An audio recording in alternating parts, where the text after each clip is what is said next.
Hello, friends, and welcome to Sleep Tight Stories.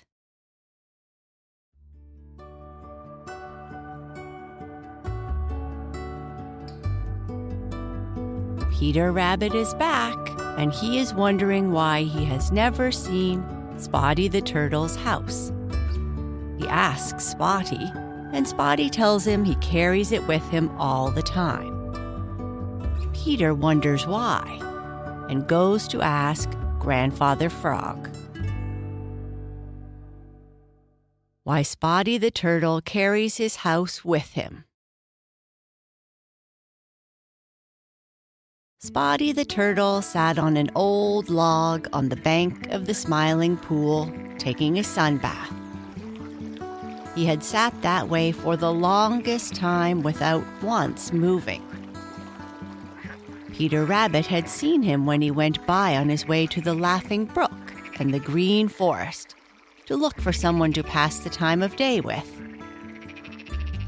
Spotty was still there when Peter returned a long time after, and he didn't look as if he had moved. A sudden thought struck Peter. He couldn't remember that he had ever seen Spotty's house. He had seen the houses of most of his other friends, but think as hard as he could, he didn't remember having seen Spotty's. "Hi, Spotty," he shouted. "Where do you live?" Spotty slowly turned his head and looked up at Peter. There was a twinkle in his eyes, though Peter didn't see it. "Right here in Smiling Pond. Where else should I live?" he replied. "I mean, where is your house?" returned Peter. "Of course, I know you live in the Smiling Pool, but where is your house? Is it in the bank or down underwater?" "It is just wherever I happen to be. Just now it is right here," said Spotty. "I always take it with me wherever I go. I find it the handiest way." With that, Spotty disappeared. That is to say, his head and legs and tail disappeared. Peter stared very hard, and then he began to laugh. For it came to him that what Spotty had said was true. His house was with him, and now he had simply retired inside. He didn't need any other house than just that hard, spotted shell, inside of which he was now so cozily tucked away. "That's a great idea! Ha ha ha ha ha! That's a great idea!" shouted Peter. "Of course it is," replied Spotty, putting nothing but his head out. "You will always find me at home whenever you call, Peter, and that is more than you can say of most other people." All the way to his own home in the dear old briar patch, Peter thought about Spotty, and how strange it was that he should carry his house around with him. "I wonder how it happens that he does it," thought Peter. "No wonder he is so slow.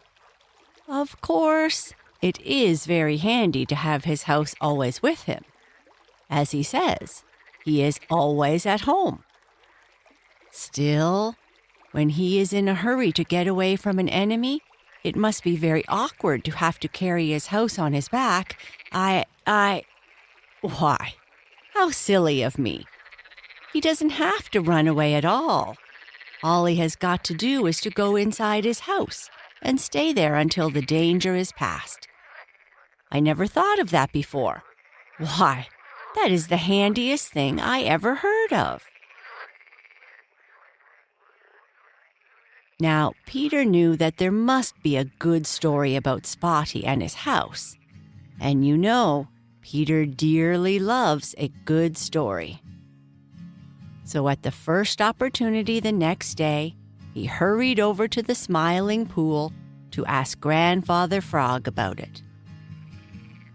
As usual, Grandfather Frog was sitting on his big green lily pad. No sooner did Peter pop his head above the edge of the bank of the Smiling Pool than Grandfather Frog exclaimed, "Ribbit, you've kept me waiting a long time, Peter Rabbit. I don't like to be kept waiting. If you wanted to know about Spotty the Turtle, why didn't you come earlier?" All the time there was a twinkle in the big googly eyes of Grandfather Frog. Peter was so surprised that he couldn't find his tongue. He hadn't said a word to anyone about Spotty, so how could Grandfather Frog know what he had come for? For a long time, he had had a great deal of respect for Grandfather Frog, who, as you know, is very old and very wise. But now, Peter felt almost afraid of him. You see, it seemed to Peter as if Grandfather Frog had read his very thoughts. I didn't know you were waiting. Truly, I didn't," stammered Peter. "If I had, I would have been here long ago. If you please, how did you know that I was coming and what I was coming for?" "Never mind how I knew. I know a great deal that I don't tell, which is more than some folks can say," replied Grandfather Frog. Peter wondered if he meant him, for you know Peter is a great gossip. But he didn't say anything, because he didn't know just what to say. And in a minute, Grandfather Frog began the story Peter so much wanted. Of course you know, without me telling you, that there is a reason for Spotty's carrying his house around with him, because there is a reason for everything in this world. And of course you know that the reason is because of something that happened a long time ago, way back in the days when the world was young. Almost everything today is the result of things that happened in those long ago days. The great, ever so great grandfather of Spotty the Turtle lived then. And unlike Spotty, whom you know, he had no house. He was very quiet and bashful, Mr. Turtle, and he never meddled with anyone's business, because he believed that the best way of keeping out of trouble was to attend strictly to his own affairs. He was a good deal like Spotty, just as fond of the water and just as slow-moving. But he didn't have the house which Spotty has now. If he had, he would have been saved a great deal of trouble and worry. For a long time, everybody lived at peace with everybody else.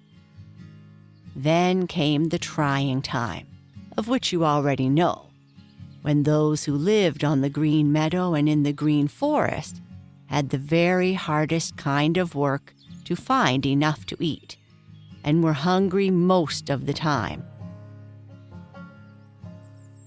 Now Mr. Turtle, living in the Smiling Pool, had plenty to eat.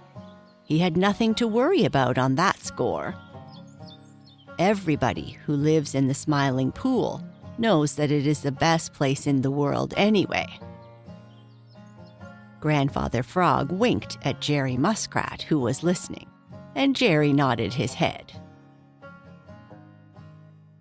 But soon Mr. Turtle discovered that the big people were eating the little people whenever they could catch them, and that he wasn't safe a minute when on shore, and not always safe in the water, continued Grandfather Frog. He had 2 or 3 very narrow escapes, and these set him to thinking. He was too slow and awkward to run or to fight. The only thing he could do was to keep out of sight as much as possible. So he learned to swim with only his head out of the water, and sometimes with only the end of his nose out of the water. When he was on land, he would cover himself with mud, and then, when he heard anyone coming, he would lie perfectly still, with his legs and his tail and his head drawn in just as close as possible, so that he looked for all the world like just a little lump of brown earth. One day he had crawled under a piece of bark to rest, and at the same time keep out of sight of any who might happen along. When he got ready to go on his way, he found that the piece of bark had caught on his back, and that he was carrying it with him. At first he was annoyed and tried to shake it off. Before he succeeded, he heard someone coming, so he promptly drew in his head and legs and tail. It was Mr. Fisher, and he was very hungry and fierce. He looked at the piece of bark under which Mr. Turtle was hiding, but all he saw was the bark, because, you know, Mr. Turtle had drawn himself completely under. "I believe," said Mr. Fisher, talking out loud to himself, "that I will have a look around the Smiling Pool and see if I can catch that slow-moving turtle who lives there. I believe he'll make me a good dinner." Of course, Mr. Turtle heard just what he said, and he blessed the piece of bark which had hidden him from Mr. Fisher's sight. For a long time he lay very still. When he did go on, he took the greatest care not to shake off that piece of bark, for he didn't know but that at any minute he might want to hide under it again.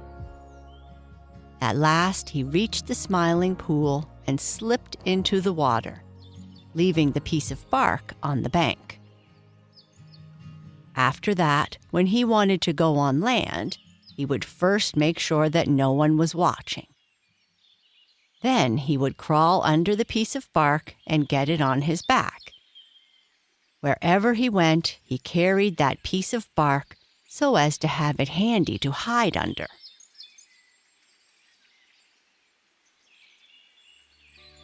Now, all this time, Old Mother Nature had been watching Mr. Turtle, and it pleased her to see that he was smart enough to think of such a clever way of fooling his enemies.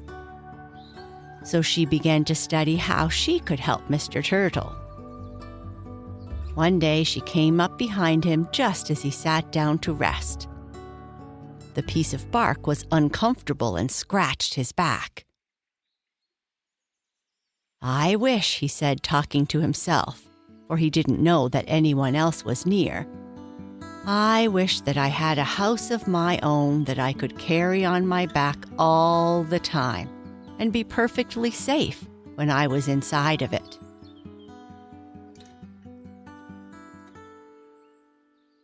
"You shall have," said Old Mother Nature, and reaching out, she touched his back and turned the skin into a hard shell. Then she touched the skin of his stomach and turned that into a hard shell. "Now draw in your head and your legs and your tail," she said. Mr. Turtle did as he was told to do, and there he was, in the very best and safest kind of house, perfectly hidden from all his enemies. "Oh, Mother Nature, how can I ever thank you?" he cried. "By doing as you always have done, attending only to your own affairs," replied Old Mother Nature. So, ever since that long ago day when the world was young, all turtles have carried their houses with them and never have meddled in things that don't concern them, concluded Grandfather Frog. "Oh, thank you, Grandfather Frog," exclaimed Peter, drawing a long breath. That was a perfectly splendid thing for Old Mother Nature to do. Then he started for his own home in the dear old briar patch, and all the way there he wondered and wondered how Grandfather Frog knew that he wanted that story.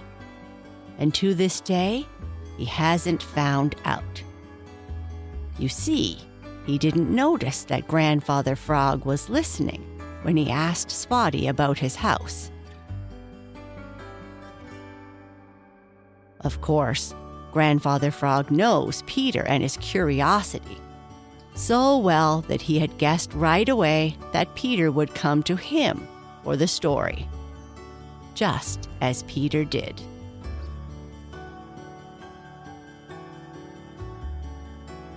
And that's the end of our story. Good night. Sleep tight.